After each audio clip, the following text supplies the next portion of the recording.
Bonjour à tous, je vous souhaite la bienvenue dans ce nouveau format.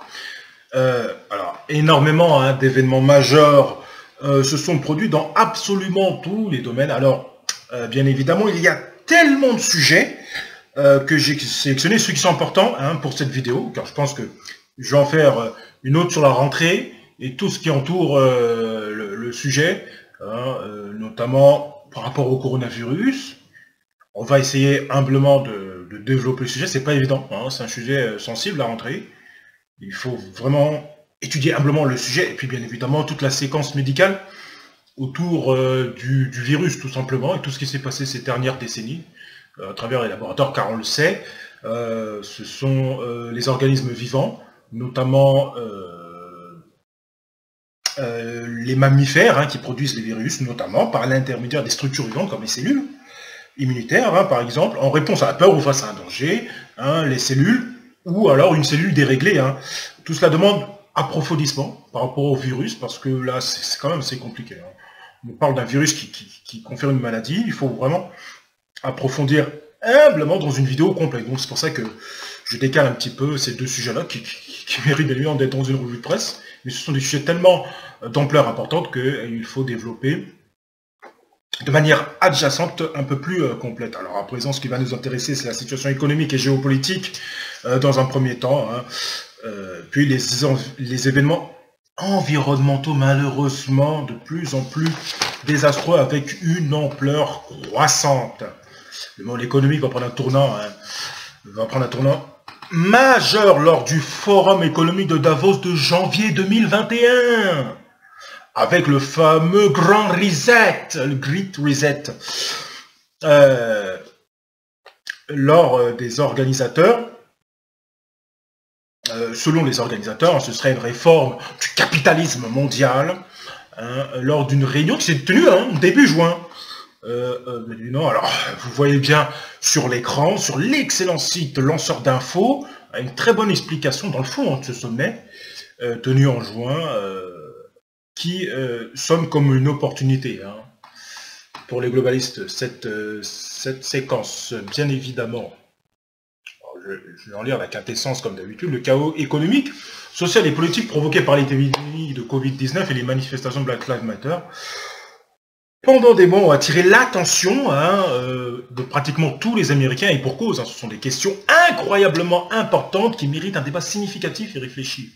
Mais alors que la plupart des Américains sont préoccupés par les protestations et les pandémies, une histoire potentiellement plus importante a réussi à passer sous le radar. Et oui, début juin, on était dans les Black Lives Matter, et puis tout d'un coup, on nous parle de Grand Reset. Un mouvement croissant, parmi les dirigeants les plus puissants du monde, a appelé à une réinitialisation de l'ensemble de l'économie mondiale. Lors d'une réunion organisée par le très influent Forum économique mondial, où au début du mois de juin, de puissants représentants d'organisations à but non lucratif, de gouvernements, d'entreprises, d'universités, de syndicats et de groupes d'activistes, ont annoncé leur plan pour une grande remise à zéro du capitalisme mondial. Parce qu'ils n'ont plus le choix, vous voyez bien, sur usdebt.clock.org, il me semble, là vous pouvez voir en temps réel les dettes. Ça n'a plus de sens. On voit bien que ça va dans des sommes astronomiques. Enfin, c'est déjà dans des sommes astronomiques.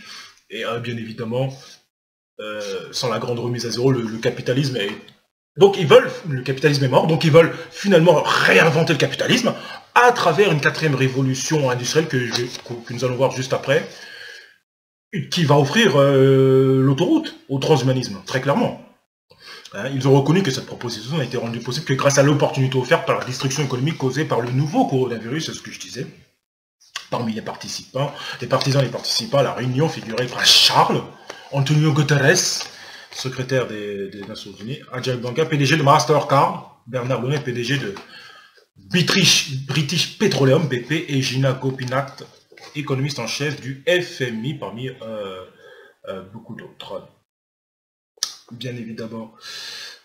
Alors, le but de la grande restitution n'est pas simplement de mettre en place des politiques qui conduiraient à une rétribution supplémentaire des richesses, mais de réviser complètement les structures et les institutions existantes dans le monde. Dans un article publié sur le site du forum web du Forum économique mondial, Klaus Schwab, le fondateur et président exécutif du World Economic Forum, a écrit à propos de la grande restitution: chaque pays des États-Unis à la Chine doivent participer. Chaque industrie du pétrole et du gaz à la technologie doit être transformée. En bref, nous avons besoin d'une grande reset du capitalisme. La réunion du WF a vu la participation d'une puissante brochette de dirigeants mondiaux qui semblent tous contenir que la grande réinitialisation est nécessaire pour rééquilibrer les économies, promouvoir la justice, hein, comme on voit dans le Black Lives Matter, avec tout ça. Et puis, finalement, le Black Lives Matter, on peut dire que c'est aussi un élan hein, pour ce grand reset. Aussi, ça fait partie du, on va pas dire marketing, mais on peut dire que voilà, c'est peut-être une pub pour ce grand reset. Finalement, dans une lecture adjacente, hein, là c'est très clair, promouvoir la justice hein, et créer une plus grande équité. On voit bien aussi dans les maillots, dans les shorts, les sportifs, équité et égalité aussi. Hein. C'est important les signes pour aussi comprendre au sein des sociétés et les nations. Enfin, hein, l'objectif de la grande restitution n'est pas simplement d'adopter des politiques qui conduiraient à une rétribution supplémentaire des richesses, mais plutôt de remanier complètement les structures et les institutions existantes dans le monde. Entre autres choses, Schwab a dit que le grand reset, que le monde doit agir conjointement et rapidement pour réorganiser tous les aspects de nos sociétés et de nos économies, de l'éducation aux contrats sociaux et aux conditions de travail. Comment exactement ces dirigeants envisagent-ils de convaincre les Américains et les citoyens de toutes les autres nations industrialisées d'abandonner le capitalisme moderne? Eh bien, quand on voit le coronavirus et le confinement, effectivement, il y a plein de youtubeurs qui disent « Vous n'allez plus vivre comme avant ». Et là, c'est clair. Là, les choses sont claires. Et c'est très vrai. En faisant croire aux gens que ces changements sont essentiels pour arrêter la prochaine grande crise à laquelle le monde sera confronté lorsque la pandémie se calmera enfin. Le changement climatique. Alors, pour terminer cette séquence, hein, source prophétie update blogspot.com. C'est très intéressant, lanceur d'alerte info, vraiment. Que je mettrai en lien, bien évidemment. Nous sommes encore dans la première phase de la grande restitution. 2021, date à laquelle le Forum économique mondial tiendra sa réunion annuelle à Davos. Mais le cadre du plan est clair, en combinant nombre de stratégies d'impression de la monnaie approuvées par les économistes de la théorie monétaire moderne avec les politiques mondiales du Green New Deal et le copinage des entreprises aisées du Forum économique mondial peuvent contrôler efficacement l'activité économique à une échelle jamais atteinte. Donc c'est quand même extrêmement intéressant. C'est pour ça que je vous ai parlé du 21 décembre 2020 avec cette conjonction Saturne-Jupiter très proche. On voit bien ce qui se passe sur cette planète. Des phénomènes magnétiques étranges, bien sûr, avec des catastrophes naturelles de plus en plus cruelles, de façon croissante, beaucoup plus dangereuse. Et donc, on peut se dire qu'il peut arriver quelque chose. Et que ça fasse changer le raisonnement des gens par rapport à leur vie, la vie occidentale, facile, etc. Alors, on parle aussi de permaculture, on parle de tout ça. Moi-même, dans mon jardin, j'ai planté, hein, etc. Ça me permet aussi de grandir, d'évoluer, d'évoluer mon rapport à la terre, hein, etc. La nature, c'est important aussi d'avoir ce raisonnement. Alors, bon, j'ai cliqué George Soros, bien sûr. Alors, tiens, une petite vidéo, pourquoi pas, sur le reset du Grand Economic Forum, leur petite pub. Donc là, on voit bien le sujet. Pourquoi leur sujet, leur argumentation, avec comment le confinement, les criquets, je vais venir juste après, les feux, bien évidemment, et puis les... c'est pour ça qu'il y a eu qui est George Soros, justement. Hein, ça fait réfléchir. Juste avant la vidéo, qui est George Soros, pourquoi? Après, moi, j'ai pas le droit de dire c'est lui qui a fait ça, qui a fait ci, qui a fait quoi. Les industries. Donc, tout ça, ça a changé pour faire place, finalement, au transhumanisme. Les images sont assez dures, mais c'est la réalité de la vie. C'est la réalité de ce qui se passe dans notre monde. Notre système mérite la réussite. On a bien vu ce qui se passe dans les explosions à Tianjin, dans les ports, ce qui s'est passé au Liban, je vais revenir juste après. Tout le monde a un rôle à jouer. Les écoles, à l'enfant. La Live Matter, justement, on en parlait. Ah, les bébés, vous voyez. C'est-à-dire, à chaque image qui montre, il y aura des événements regardez, les glaciers, à chaque image qui montre, ils sont très intelligents. Ça, c'est le Davos, hein, c'est leur vidéo officielle du Grand Reset. Les arbres, les feux dans les forêts. Le Grand Reset, non. Quand j'ai vu la vidéo avant de faire la vidéo, je me suis dit, j'ai pas envie de vous rejoindre. Bien évidemment. Alors là, on est sur leur site, hein, frweforum.org. Rapidement, hein, ça, c'est leur projet. Donc, j'essaye d'être le plus avisé possible et de vous donner les sites officiels et leur partie à eux, ce qu'ils disent. Alors, je ne vais pas lire tout leur site, je vais juste lire leur grand point à eux et de quoi, eux, ce qu'ils disent par rapport à lanceur d'alerte pour info, qui est un site qui me convient plus finalement dans mon raisonnement. La grande réinitialisation sera le thème d'un sommet unique qui aura lieu en janvier 2021 et qui sera convoqué par le Forum économique mondial. La grande réinitialisation est un engagement à construire conjointement et de manière urgente les bases de notre système économique et social pour un avenir plus juste, plus durable et plus résistant. On a l'impression qu'il va se passer quelque chose avant. C'est quand même assez étrange. Une grande catastrophe ou quelque chose qui permet ce type de choses. Parce que là, ça parle peut-être pas trop aux gens finalement, le Grand Reset. Parce que c'est quelque chose de global finalement.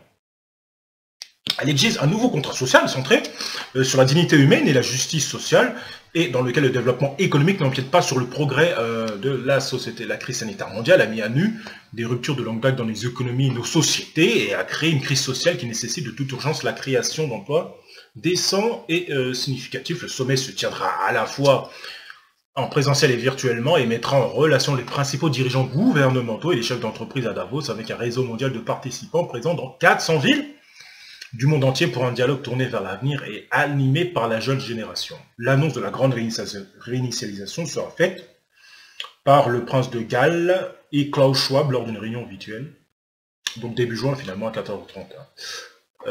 Bien évidemment. Et ce qui est intéressant aussi à voir, c'est la vision des économistes. Parce que là, il y a ma vision finalement lanceur d'alerte d'informateur, ma vision par rapport aussi à lanceur d'alerte, dans la vision du sujet, de quoi on parle, c'est-à-dire du World Economic Forum, et puis un troisième onglet pour clôturer ce sujet économique, ce volet économique est extrêmement important, c'est la vision des économistes.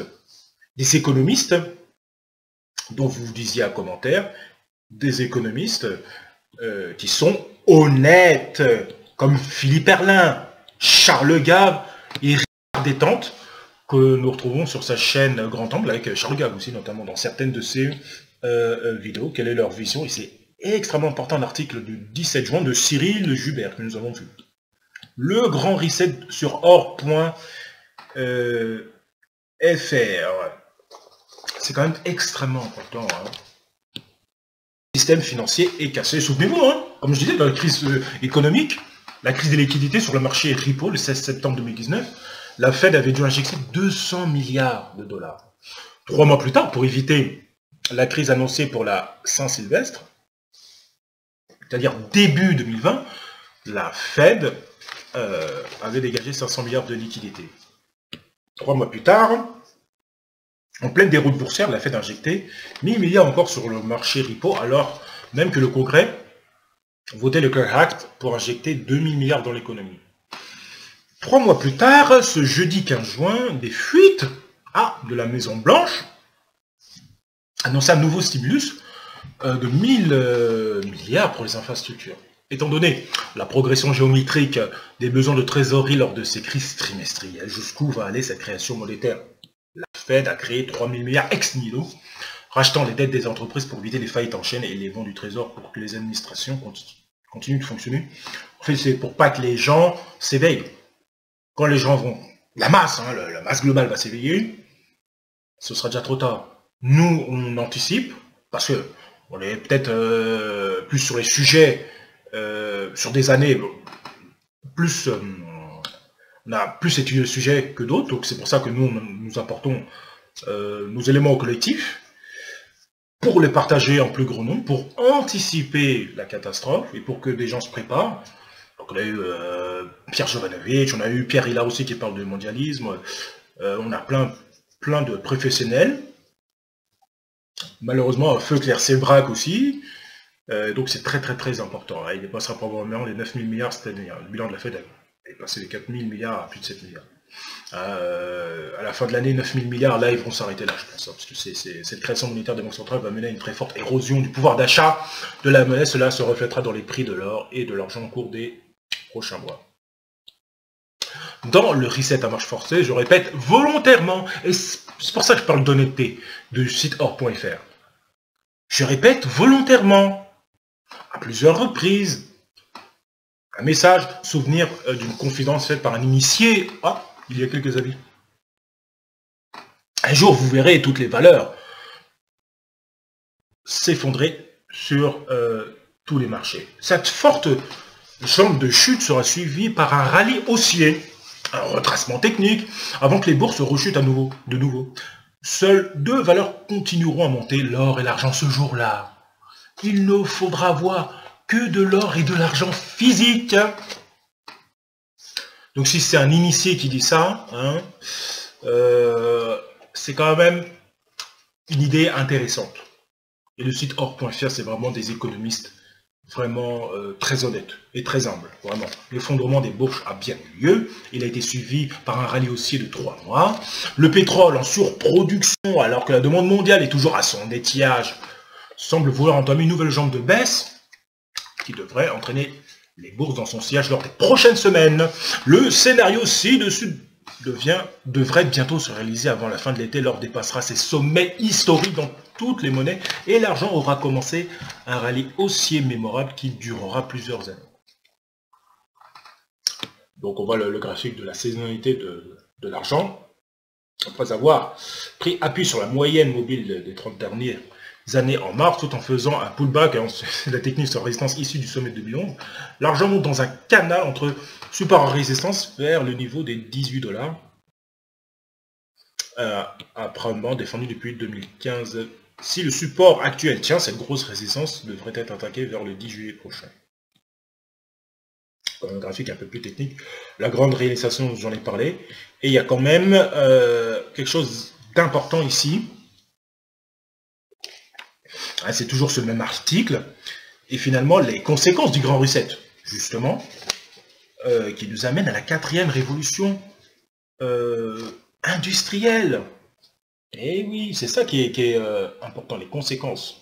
C'est magnifique que ce soit sur le même onglet. Donc, une personne qui, un novice finalement, a toute la séquence tranquillement sur ce lien. C'est quand même intéressant, avec la première séquence, c'est-à-dire les repos en septembre, et puis les conséquences, les injections, et puis après la grande réinitialisation de tous les mondialistes, et puis après les conséquences. Les conséquences du reset. Donc le reset va amener tous les pays développés à se réindustrialiser, avec des usines plus modernes, robotisées à l'extrême, c'est ça le transhumanisme, notamment. L'intelligence artificielle, enfin le transhumanisme, c'est-à-dire la mise en place de l'intelligence artificielle dans les usines. L'intelligence artificielle, oui, mais on prévoit qu'il y a moins d'êtres humains sur cette terre. On voit bien les George Agaison, je vais en parler. J'en ai pas parlé encore sur ma chaîne, mais je vais en parler. L'intelligence artificielle va, chaque fois que ce sera possible, remplacer l'humain. La population active, retrouvée au chômage, va devoir se former et s'adapter. Dans quel métier ça... Cette révolution a déjà commencé, mais elle va se généraliser en s'accélérant. C'est une opportunité pour chacun d'entre nous, à condition de rester souple, adaptable et de regarder loin devant. La monnaie de demain devrait être numérique et issue de la blockchain, c'est-à-dire que les unités monétaires garderont la mémoire de toutes les transactions antérieures. Aujourd'hui, ce concept pose encore des problèmes, car si les citoyens choisissent la crypto-monnaie, ils n'ont plus besoin de laisser de la trésorerie sur leur compte. Cela pourrait générer un bank run et mettre les banques en fait. Les banques devront d'abord se réinventer. Cette révolution va devoir attendre avant d'être acceptée au grand public. Par contre, rien n'est interdit d'appliquer cette technologie monétaire dans les échanges entre banques centrales. La monnaie des échanges internationaux pourrait être une forme de IDTS, dont la valeur sera définie par un panier de monnaies régionales et nationales, et très probablement par l'or. Aujourd'hui, encore, le rôle du FMI est limité par les États-Unis qui refusent de voir le DTS, Ceci situé au dollar. Cette grande réinitialisation-là se fera peut-être sans les États-Unis. C'est très important ça. En profitant d'une période de grande faiblesse de leurs économies et de désordres sociaux.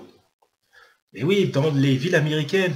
Et finalement, c'est quand même extrêmement important cette phrase. Hein. Cette grande réinitialisation, là, se fera peut-être sans les États-Unis en profitant d'une période de grande faiblesse de leur économie et de désordres sociaux dans les grandes villes américaines. Et oui, ils ont besoin qu'en interne, c'est-à-dire les mondialistes, les vrais mondialistes, FMI, tout ça, ils ont besoin, parce qu'on voit bien que Trump, c'est une sorte de nationaliste, finalement, si on peut le dire comme ça. Make America Great Again, c'est ça sa politique. Et bien justement, on voit bien ce qui se passe dans les villes américaines, notamment Seattle, Portland. Et puis ils vont en profiter avec les élections pour mettre un coup d'accélérateur, finalement. Donc on peut dire très clairement, l'État profond va mettre un coup d'accélérateur, et je pense malheureusement, avant les élections, il va se passer quand même d'autres événements. Malheureusement, parce que ils veulent mettre en place ce grand reset, et il faut remplacer le dollar. Et très clairement, les États-Unis, bien évidemment, qui se rendent compte. Et c'est pour ça que je pense que les Américains vont continuer à voter Trump. Parce qu'ils savent très bien. Et ils connaissent la séquence, je pense, les Américains. Alors, je pense qu'ils sont informés de ça.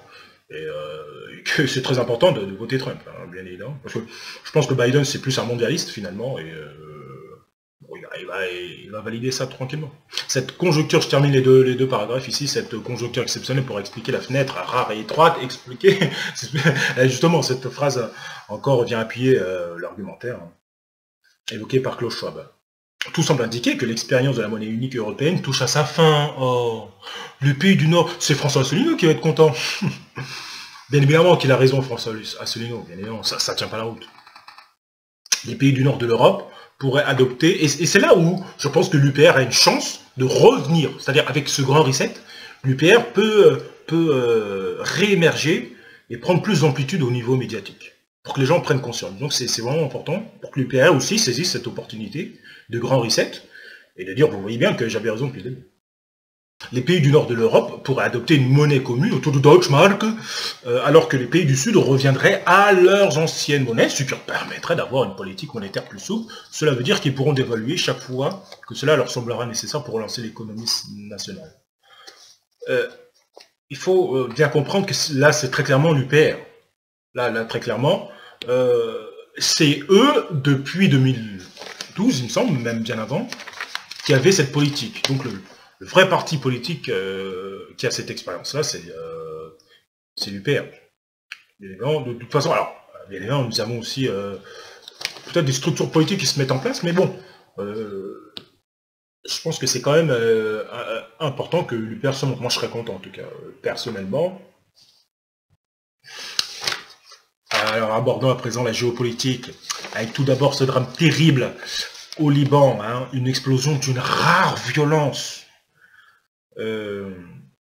plus impressionnante que celle de Tianjin en 2015, hein.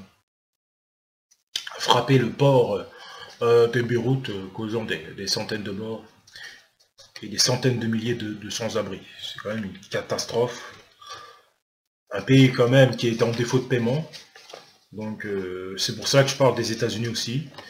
Donc qui est en difficulté par rapport justement au dollar, au DTS, bien évidemment. Donc c'est quand même extrêmement important, en tout cas pour le Liban, pour le coup, par rapport à cette catastrophe, de faire le rapport du pays. Alors le meilleur site, c'est bien évidemment Garda.com, c'est un site absolument merveilleux, au niveau de la sécurité et des rapports des pays, très clairement. Ça, il faut garder ça en favori, il n'y a aucun problème, c'est merveilleux. Pour l'information, pour le collectif, tout simplement. Je vais lire l'intégralité du sommaire exécutif, c'est très important. Le 4 août, une importante explosion industrielle a causé des dommages structurels considérables au port de Beyrouth et dans tout le centre de la ville. Il ne s'agissait probablement pas d'un acte délibéré. L'impact économique de l'explosion sera probablement grave. Et les capacités réduites à recevoir de nouvelles cargaisons aggravera encore les pénuries alimentaires, ce qui entraînera une augmentation des protestations, malheureusement, et des émeutes de la faim. Étant donné l'importance vitale du port, IHS Markit prévoit une contraction de 30 à 35% du PIB réel pour 2020. L'infrastructure routière du Liban est inadéquate. Les systèmes d'eau et d'égouts sont rudimentaires et l'approvisionnement en électricité n'est pas fiable. La reconstruction de la ville après l'explosion risque de détourner des ressources de la modernisation de ces systèmes. Le Premier ministre Hassan Diab a présenté la démission de son cabinet le 10 août. Hassan Diab dirigera un gouvernement intérimaire jusqu'à ce qu'un nouveau gouvernement ait été confirmé par le Parlement. Les conflits internes sur la répartition du pouvoir entraîneront probablement des retards de plusieurs semaines dans la formation d'un nouveau cabinet, ce qui retardera la gestion de l'économie, l'explosion de Beyrouth et une recrudescence des infections par le coronavirus Covid-19. Le Liban se classe au 3e rang mondial par le ratio dette publique, PIB, avec 171%. Les échanges commerciaux se font principalement en dollars américains, monnaie dans laquelle la livre libanaise a perdu 80% de sa valeur depuis octobre 2019. Elle se négocie actuellement avec plus de 9000 livres libanaises pour $1 américain. L'ancrage est de 1507,5 livres libanaises. Les négociations avec le FMI pour une aide financières ont été suspendues le 3 juillet, ce qui indique que la situation économique va probablement continuer à se détériorer. Les manifestations quotidiennes violentes contre le gouvernement, auxquelles participent plusieurs milliers de personnes, probablement se poursuivent avec des barrages routiers et des actes de vandalisme contre les distributeurs de billets, les entreprises d'État, les résidences des hommes politiques, les bureaux des partis politiques, les bureaux des médias et les banques. Les risques de guerre entre Israël et l'Iran sont très élevés, en raison des dégâts considérables qui seraient causés aux infrastructures et du risque d'escalade involontaire. Cependant, aucune des deux parties, bien évidemment, ne cherche la guerre et la probabilité qu'une guerre éclate est faite, parce qu'évidemment, la guerre, ça coûte cher. Ça coûte cher en vie et en infrastructure, de toute façon. C'est quand même extrêmement important. Alors, toujours dans cette même zone géographique, sur l'indépendant.fr, les tensions s'intensifient entre la Grèce et la Turquie. La France se déploie en Méditerranée.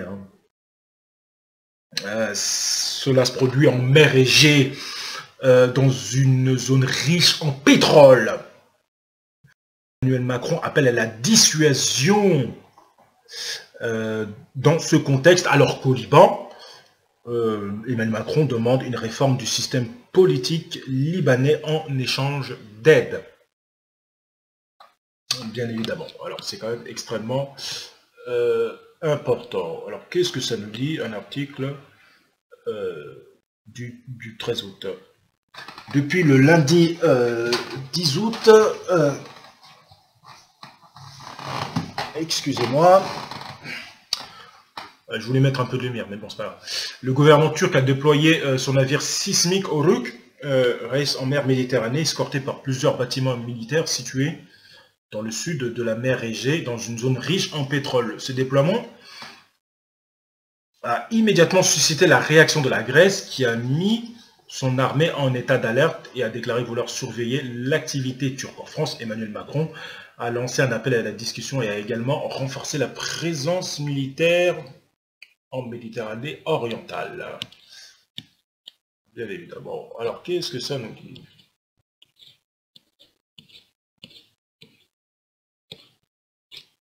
Alors, les commentaires, le texte a disparu.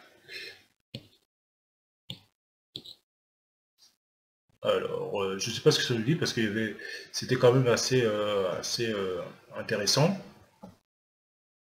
Donc on va passer au prochain sujet. J'ai quand même lu l'encadré qui nous intéresse. Je reviens juste, je me déplace et je reviens. Ça, c'est ce qui se passe au Mali. Je reviens juste.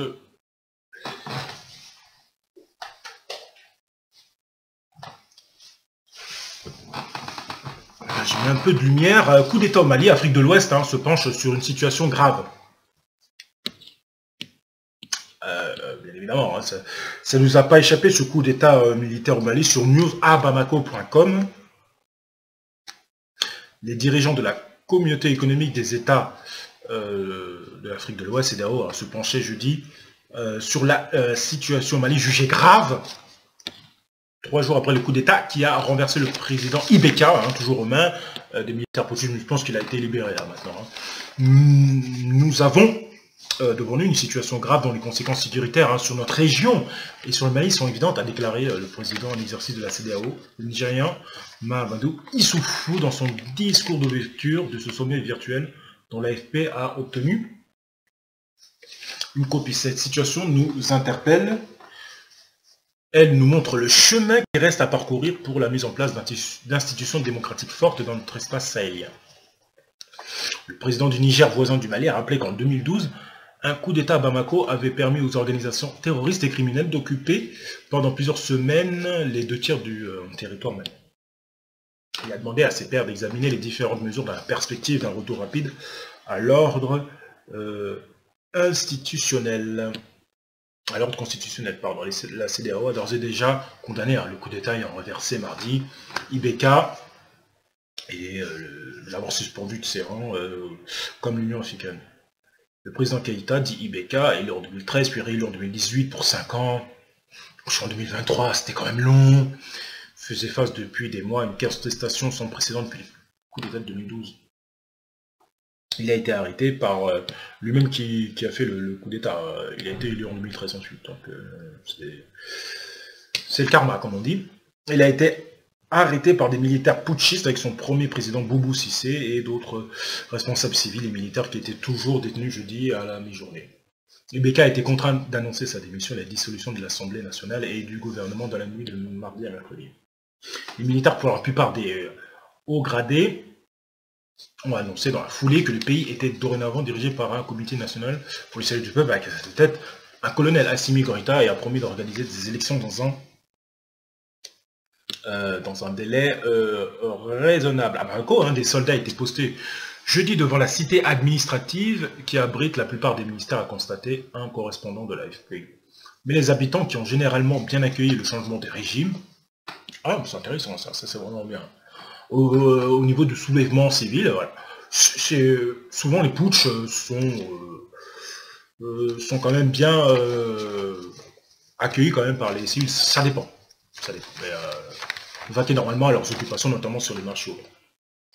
Le CEDEAO a échoué à résoudre cette crise qui opposait depuis les législatives contestées de mars-avril Ibeka, une coalition hétéroclite d'opposants politiques, de religieux et de membres de la société civile. Elle avait prôné la mise en place d'un gouvernement d'union nationale, mais fait du départ forcé du président Keïta, une ligne rouge à ne pas franchir. Pour terminer ce dernier paragraphe rapidement, la coalition d'opposition baptisée Mouvement du 5 juin s'est félicitée mercredi du putsch, estimant qu'il avait parachevé son combat contre le président Keïta et s'est dit prête à élaborer avec la junte une transition politique.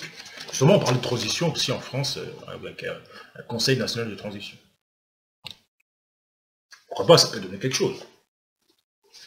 Alors, pour terminer cette partie géopolitique, une décision qui risque d'aggraver, d'amplifier les tremblements de terre en Alaska, c'est Trump qui valide le forage dans un sanctuaire d'ours polaires en Alaska, et ça risque malheureusement d'aggraver, comme je disais, ces secousses géologiques. Sur l'écho.be, Trump ouvre la voie au forage dans un sanctuaire d'ours polaires. 18 août 2020, Frédéric Rowe, le gouvernement américain a franchi une étape vers la vente de droits de forage dans une réserve naturelle d'Alaska, une aventure à l'issue incertaine pour l'industrie. Le gouvernement américain a finalisé ce lundi un plan pour autoriser des forages dans le refuge national de la faune arctique, zone protégée d'Alaska. À 2 mois et demi de l'élection présidentielle, il ouvre ainsi la voie pour l'industrie d'extraction d'hydrocarbures fossiles à des baux de plusieurs décennies dans cette région vierge, suscitant la colère des défenseurs de l'environnement, de communautés bien évidemment indigènes, les Inuits notamment, il me semble, qui sont dans cette région, et de l'opposition démocrate. Stratégie pétrolière. Le gouvernement de l'État d'Alaska, Mike Kenton Levy, appelait une telle décision de ses voeux, espérant qu'elle crée des emplois et dope l'économie d'un État largement dépendant de sa production d'hydrocarbures, le pétrole d'Alaska. Est en baisse constante, plus de 2 millions de barils par jour, produite en 88, elle est tombée à 500 000 barils. Or, l'USGS estime que la zone protégée pourrait contenir entre 4 et 12 milliards. Si du pétrole a été effectivement trouvé dans la réserve, l'extraction pourrait commencer d'ici 8 ans selon l'administration américaine et durer plusieurs décennies. L'autorisation de forage dans la région est un sujet de controverse qui anime régulièrement la classe politique américaine depuis les années 1970, et le président Trump en a fait un axe majeur de sa politique énergétique. Une loi de 2017 avait ouvert la voie de cette zone d'Alaska au forage de pétrole et de gaz, et la décision signée ce lundi va permettre au secrétaire de l'Intérieur, David Bernhardt, d'organiser une vente aux enchères de baux d'ici la fin de l'année, dans les dernières semaines du mandat actuel du président qui prendra fin le 20 janvier. Donc c'est quand même intéressant qu'on a le fin janvier, la fin de la présidence de Trump, et en lien aussi avec le forum économique, ça peut être intéressant. Ce n'est pas la fin du processus de leasing, mais c'est une étape très importante, a souligné le secrétaire qui est responsable de l'exploitation de ressources naturelles, des terres publiques et de la protection de l'environnement. C'est quand même extrêmement intéressant. Alors maintenant, passons au dernier thème de cette revue de presse estivale. C'est bien évidemment l'environnement, avec malheureusement des événements catastrophiques à travers le monde, tout en s'amplifiant, comme le niveau d'eau du fleuve qui a atteint un niveau record. Et pour expliquer dans le fond ce drame, j'ai deux onglets: frenchchina.org que nous voyons, .cn que nous voyons ici, et la croix qui est juste ici. C'est quand même extrêmement important ce qui se passe. C'est quand même une lourde catastrophe, mise à jour le 20 août. Le niveau d'eau du fleuve Yangtze dans la municipalité de Chongqing a dépassé jeudi matin son record historique, posant une menace sans précédent pour cette métropole du sud-ouest de la Chine. Jeudi, vers 8 h, le niveau d'eau à la station hydrologique de Kuntan de Chongqing a atteint 191 mètres, soit 0,14 mètres de plus que le record de 1981, et continuait de croître. Chongqing, situé sur le cours supérieur du plus grand fleuve de Chine, a élevé mardi sa réponse de contrôle des inondations de niveau L, je crois, oui, le plus élevé dans le système d'intervention d'urgence, à 4 niveaux pour les inondations. Au moins 250 000 habitants de Chongqing ont été relogés dans des endroits sûrs. C'est quand même important.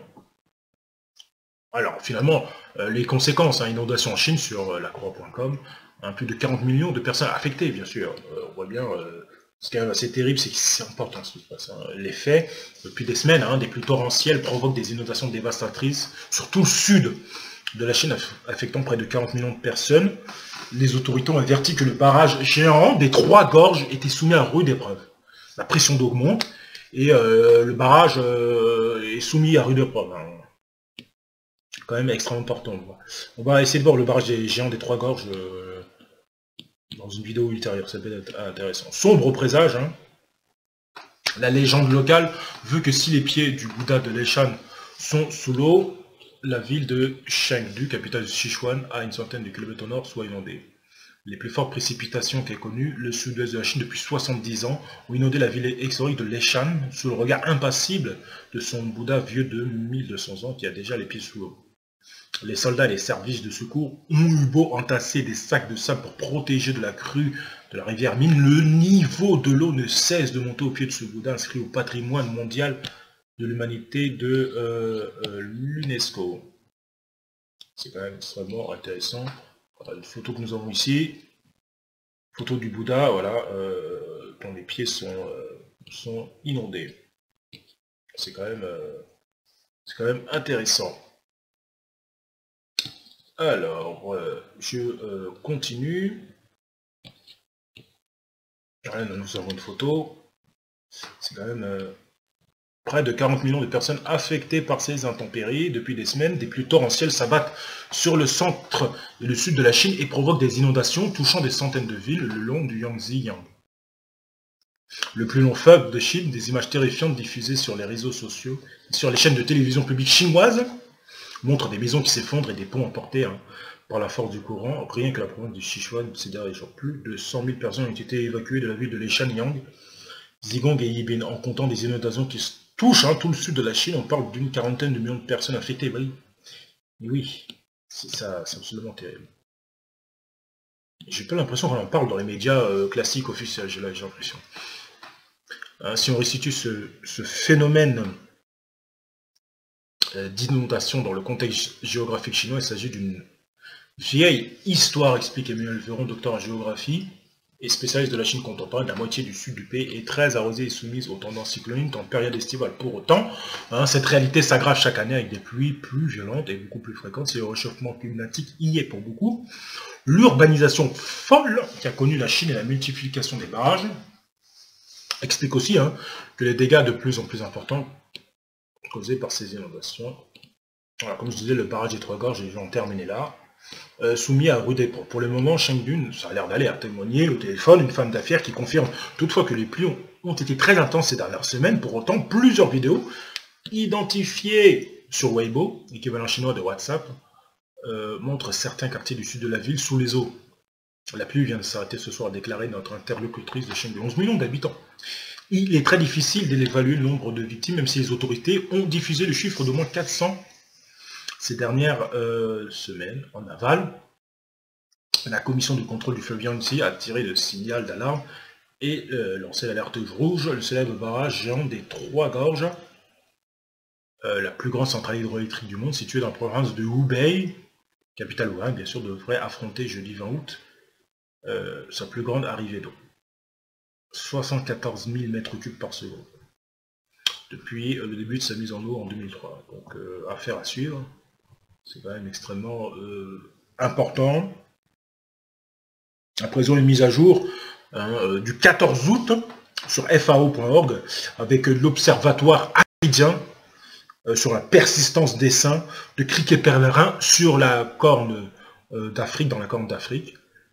Et aussi, nous en avons aussi à Oman et au niveau de la frontière indo-pakistanaise. Je viens lire la quintessence, 3 paragraphes. C'est quand même extrêmement important. Au cours de la dernière semaine, les opérations de lutte se sont poursuivies contre des essaims immatures persistants dans la corne d'Afrique. Il y a eu plusieurs nouvelles observations d'essaims immatures dans le comté de Samburu, au nord-ouest du Kenya, tandis que d'autres essaims étaient présents près de la frontière avec l'Ouganda dans le comté de Turkana. Les températures fraîches et les vents locaux ont limité leur capacité à migrer vers le nord, ce qui laisse à penser que certains essaims pourraient rester pendant l'été en attendant les courtes pluies d'octobre. En Ouganda, des opérations de lutte ont été réalisées contre un essaim arrivant au comté de Turkana le 12 août.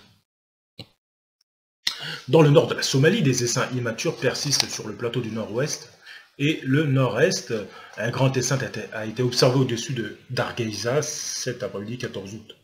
D'autres essaims sont présents dans les zones adjacentes de l'est de l'Éthiopie, entre Jijiga, Harar, Diridawa et la frontière avec Djibouti, et de nombreux essaims se trouvent dans la région Afar, en partie en raison de la migration de plusieurs essaims en provenance du Yémen. De bonnes pluies ont entraîné le développement de vastes zones de végétation verte qui permettront la reproduction et une nouvelle augmentation de manifestations chrétiennes en août et en septembre. Alors pour terminer ce dernier paragraphe, en Afrique de l'Ouest, des criquets solitaires en faible effectif sont présents dans les zones de reproduction estivale du nord du Sahel au Tchad, Niger et en Mauritanie, où une reproduction locale aura lieu dans les zones où des pluies sont récemment tombées, beaucoup plus au nord qu'à la normale. Donc c'est quand même une image intéressante que nous voyons ici, avec le parcours des criquets pèlerins, avec les zones dangereuses, bien évidemment, en rouge, sérieux en jaune, menaçant en jaune orangé, calme en vert. C'est quand même extrêmement intéressant comme zone de leur parcours. Et là nous avons les images prévisionnées, une image un peu plus large, avec les mêmes codes couleurs. Justement, comme je disais, la zone indo-pakistanaise, l'Éthiopie, la Somalie, et puis bien sûr l'Afrique de l'Ouest. Donc c'est quand même une information majeure, extrêmement importante. Bien évidemment, comment ne pas évoquer la situation écologique dramatique dans l'océan Indien avec cette marée noire proche des rivages de l'île Maurice, avec un vraquier japonais qui s'est disloqué en deux, et puis un autre large du Yémen qui menace aussi de se briser. Voyons ce que nous disent ces deux onglets sur ces informations sur Novétique. Dans un premier temps concernant l'île Maurice et pour le Yémen, l'info.re. C'est quand même très important. L'île Maurice lutte contre une terrible marée noire et demande l'aide de la France. Des efforts désespérés pour éviter une catastrophe écologique dans les eaux cristallines de l'île Maurice sont en cours depuis samedi, publié le 10 août. Un pétrolier contenant 4000 tonnes de carburant s'est échoué dans cette zone maritime protégée et déjà un quart de son chargement s'est déversé dans l'océan. Le premier ministre mauricien a demandé l'aide de la France. C'est une photo quand même, c'est terrible. Hein. C'est finalement, c'est une photo, on a l'impression apocalyptique. Hein. Ça nous fait penser aux The Economist. C'est une vidéo intéressante à faire sur la prochaine catastrophe. Voilà, ce monsieur ressemble au monsieur de la photo ici. Hein.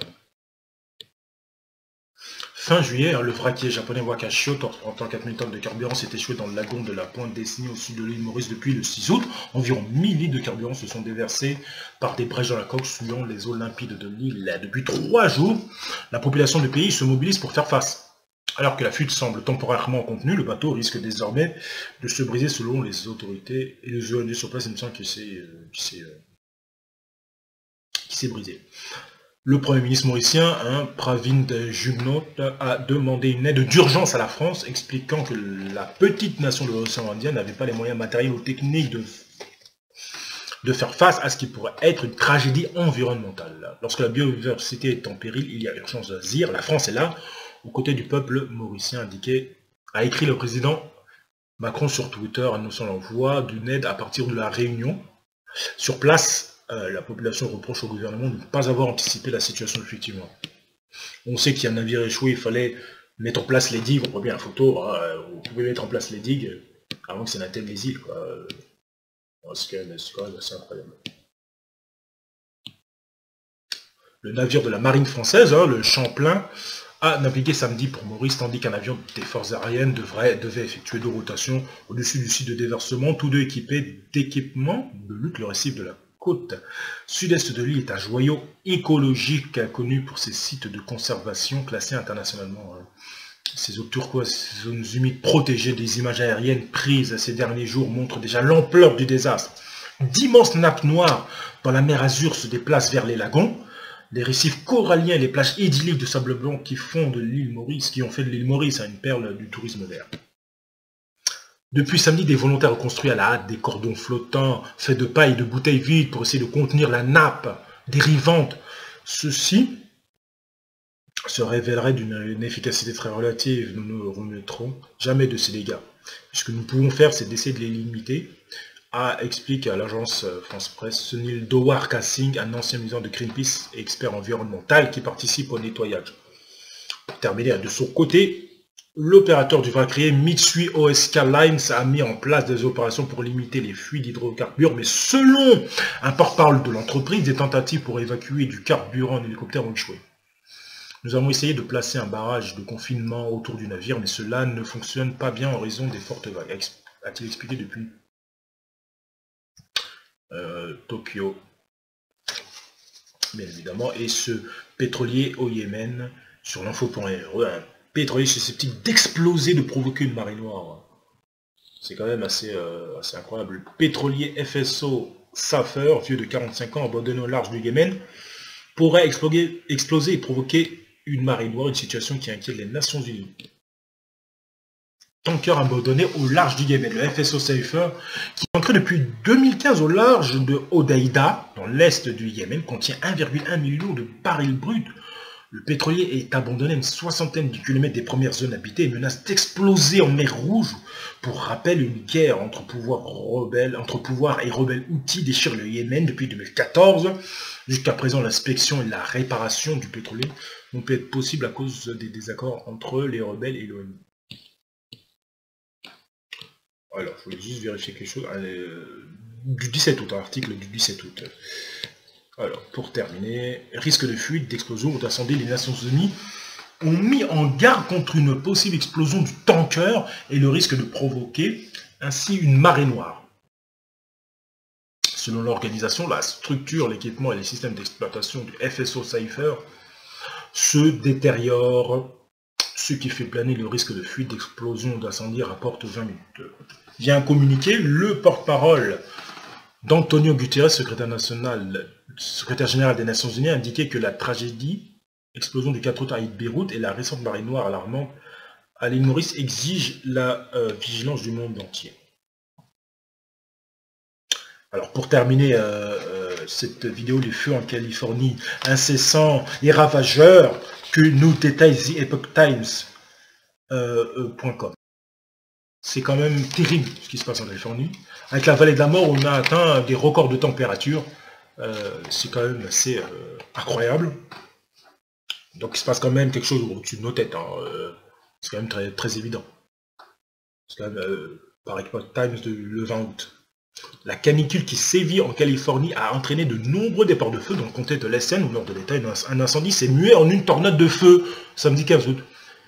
Tornado, non, ce n'est pas le titre du dernier blockbuster américain, mais bel et bien une tornade de feu apparue dans le nord de la Californie. Avec des températures ne descendant pas à moins de 32 degrés, la sécheresse favorise des départs de feu dans tout l'État, obligeant parfois les habitants à quitter leur foyer. Ces incendies se multiplient depuis quelques années, le plus destructeur étant le récent campfire qui avait fait 86 victimes et détruit 3500 logements en 2018. Depuis vendredi 14 août, plus de 120 km² sont déjà partis aux fumées autour de la petite ville de Loyalton, selon les médias américains. Mais samedi 15, au-dessus d'une prairie en flammes, un courant ascendant s'est formé en portant l'incendie et créant alors une colonne de feu de fumée. La tornade de feu a été filmée par un témoin circulant en voiture. Ce phénomène demeure assez rare selon 4 tornades. Seules 4 tornades de feu ont été recensées ces 20 dernières années, parfois mortelles. Je ne sais pas si on peut la voir, si ça ne rame pas.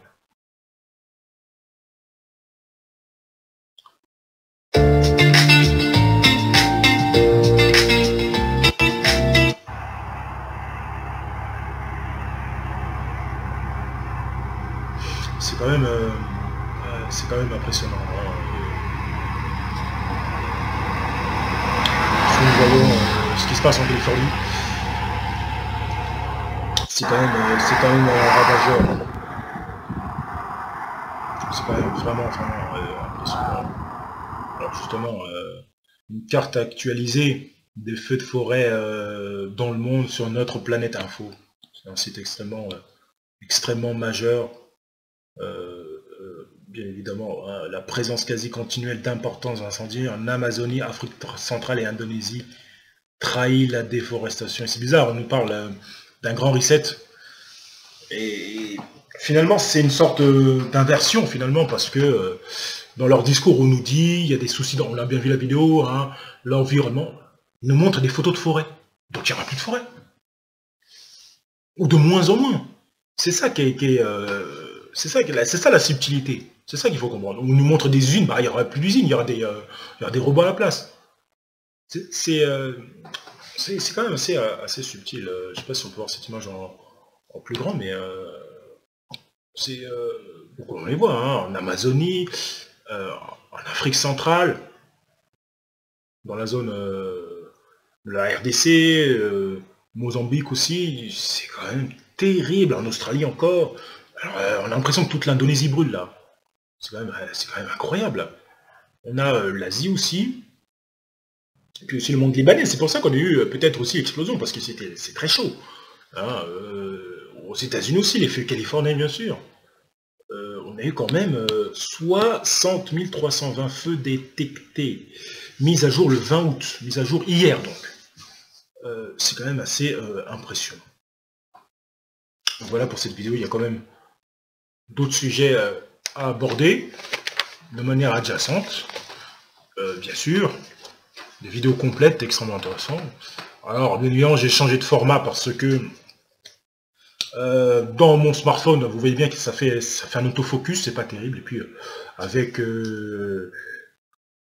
bien évidemment cet appareil, hein, bien évidemment, cette webcam, c'est aussi un format intéressant je trouve, bien évidemment, qui est très connu, donc il n'y a aucun problème de fluidité, j'espère en tout cas, donc n'hésitez pas à me donner les informations et les retours concernant ce format. Et évidemment, vos commentaires justement sont importants et intéressants concernant tout ce qui se passe dans ce monde, parce que c'est vraiment terrible, bien sûr. Vos abonnements aussi, bien sûr, sont très importants, très intéressants. Moi, je reste connecté, je vais continuer mes recherches, bien sûr, pour le collectif. Il y a quand même une vidéo aux économistes à faire qui est plus agréable, peut-être plus simple, hein, finalement, parce qu'on a des images, mais finalement, on peut aller chercher le moins si on veut, donc pourquoi pas. Donc en tout cas, n'oubliez pas pour les pouces levés, pour les référencements de cette vidéo, ce sont des informations extrêmement importantes à partager au plus grand nombre. Quant à moi, je vous remercie beaucoup de m'avoir suivi jusqu'au bout. C'est quand même une revue de presse estivale longue, parce qu'il se passe énormément de choses, bien sûr. Et merci à vous, et à la prochaine. Merci à vous.